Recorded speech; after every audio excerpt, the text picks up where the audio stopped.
Hi hello నమస్తే welcome back to my channel వంట ముచ్చట విత్ రమ. ఈరోజు నేను వరండాలో కూర్చున్నాను.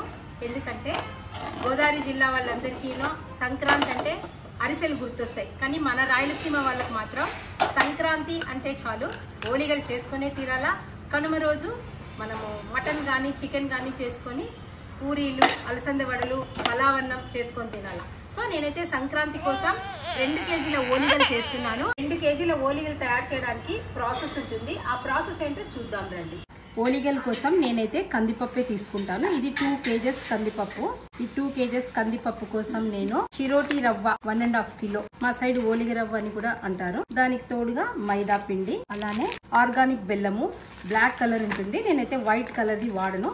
ఇదంతా చిన్నగా పగలగొట్టించేసుకుందాము. ఇది 2.25 కేజీ ఉంది. నేను కాస్త ఎక్కువ వేస్తా, ఎందుకంటే నాకు తీయగా ఉండాలి. కాస్త కొంచెం తీపి తక్కువ తినే వాళ్ళు కొద్దిగా తక్కువగా కూడా వేసుకోవచ్చు, లేదంటే 2 కేజెస్ కంది బెల్లకి 2 కేజెస్ బెల్లం కూడా వేసుకోవచ్చు.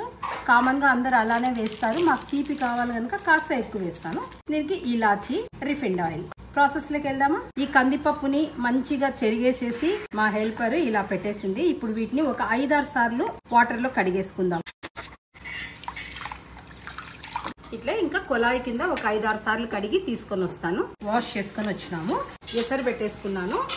ఇప్పుడు ఇవన్నీ ఇందులోకి వేసేస్తాను. ఇలా వేసేసేసి మెత్తగా ఉడకనిచ్చేద్దాము. ఇప్పుడు ఈ రవ్వనంతా కూడా మెత్తగా తడిపేసుకుందాము.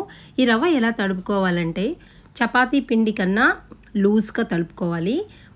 ఇది ఎంత తడిస్తే అంత బాగొస్తాయి ఓలిగలు. ఇప్పుడు దీంట్లో ఏమైనా పురుగు ఏమైనా ఉందేమో చెక్ చేసుకోవాలి. నాకైతే ఏమీ ఉండదు, నేను ఎందుకంటే మంచి స్టోర్స్ నుంచి తెప్పించేస్తాను. ఇప్పుడు కొంచెం అంటే కొంచెం సాల్ట్ కూడా వేసేసుకుందాము. ఇప్పుడు అంతా బాగా మిక్స్ చేసేసుకొని కొద్దిగా వాటర్ పోసుకుంటూ తడిపేసుకుందాము. ఆ తడపడం ఎలా ఉండాలంటే మంచి చపాతీ పిండి కన్నా లూజుగా తడుపుకోవాలి.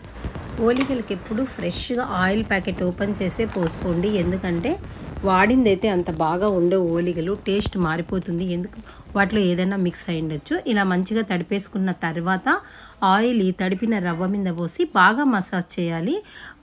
తడిపేటప్పుడు ముందే మనం అసలు ఎట్టి స్థితిలోనూ ఆయిల్ వేయరాదు, ఎందుకంటే విడిపోతాయి ఒక్కొక్కసారి ఆ రవ్వ. ఇలా మెత్తగా చేసుకొని వాటర్ పోసి కలుపుకున్న తర్వాత ఆయిల్ వేసి ఇంకోసారి బాగా మసాజ్ చేసేసి దీన్ని నానబెట్టుకోవాలి. చూడండి, ఇలా ఇస్తే లూజ్గా ఉండాలి. ఇప్పుడు ప్లేట్ వేసి నాననిద్దాం. ఇప్పుడు బెల్లం ప్రాసెస్లోకి వెళ్దాము. బెల్లంని ఇలాంటి మంచి కడాయిలో వేసేసుకొని దంచేసుకోండి. ఇలా ప్లాస్టిక్ పేపర్ మీద పెట్టి ఎట్టి స్థితిలో దంచుకోకండి, ఎందుకంటే చిన్న ప్లాస్టిక్ ముక్కలు అందులోకి వెళ్ళొచ్చు. ఈ దంచిన బెల్లాన్ని ఇప్పుడు మనం కందిపప్పులోకి వేసి ఒక 5 నిమిషాలు మీడియం ఫ్లేమ్ మీద ఉడకనిచ్చేద్దాం.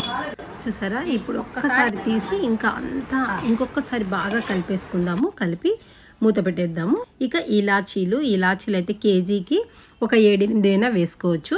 ఈ 7-8ని మంచిగా చిన్న రోట్లో వేసి పౌడర్ చేసేసుకొని ఉడుకుతున్న కందిపప్పులోకి వేసి బాగా కలిపేసుకోవాలి.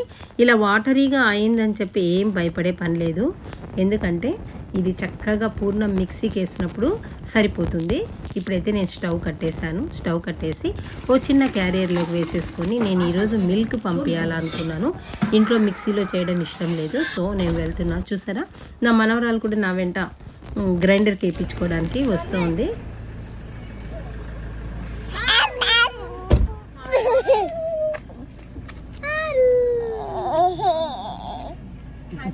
సరే, ఇది గ్రైండర్ కాదు ఒకలాంటి మిషన్ మా ఊర్లో ఉంటుంది. 5 నిమిషాల్లో అంత పూర్ణం 2 కేజీల పూర్ణం కూడా మంచిగా ఆడేసి చాలా చక్కగా వస్తుంది పూర్ణం. నేనైతే ఇందులో ఆడిచ్చేసాను. ఆమె అంతా కూడా మన క్యారియర్లోకి వేసేసి రిటర్న్ టు హోమ్. ఈ రోజైతే నేను ఓలిగలు వరండాలో చేస్తున్నాను, ఎందుకంటే వంట రూమ్లో వంట చేస్తూ ఉన్నారు, ఇరుకవుతుంది. తర్వాత 2 కేజీలు ఓలిగలు చేయాలంటే చాలా టైం తీసుకుంటుంది, నిలబడైతే చాలా కష్టము. సో నేనైతే ఫస్ట్ దిష్టి తీసి కాస్త పూర్ణం కాస్త రవ్వ స్టవ్ మీద పెట్టేసి పూర్ణాన్ని కొంచెంగా ఒక 10 బాల్స్ చేసేసుకొని పక్కన పెట్టుకుంటున్నాను. అన్నీ ఒకేసారి బాల్స్ చేసుకుంటే పూర్ణం అనేది కొంచెం చీలినట్టు అవుతుంది, ఓలిగలు సరిగా రావు.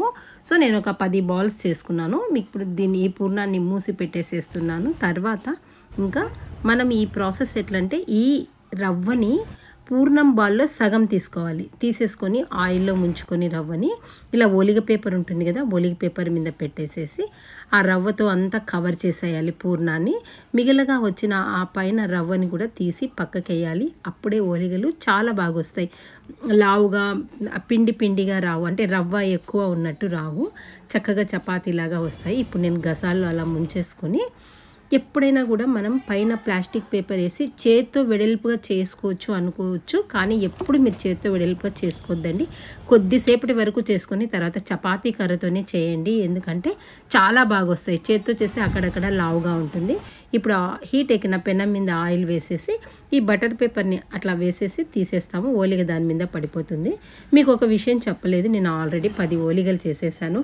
అందరి ఇంట్లో సర్వెంట్స్ మేము అంతా వేడిగా ఓలిగలు తిని చేయడానికి కూర్చున్నాం. నేను ఇన్ని ఓలిగలు ఎందుకు చేస్తున్నాను అంటే, ఇవన్నీ కూడా నేను రాజమండ్రికి వెళ్తున్నాను, వాళ్ళకి ఈ ఓలిగలు కొత్త బొబ్బట్లని చిన్నగా చేస్తారు అక్కడ.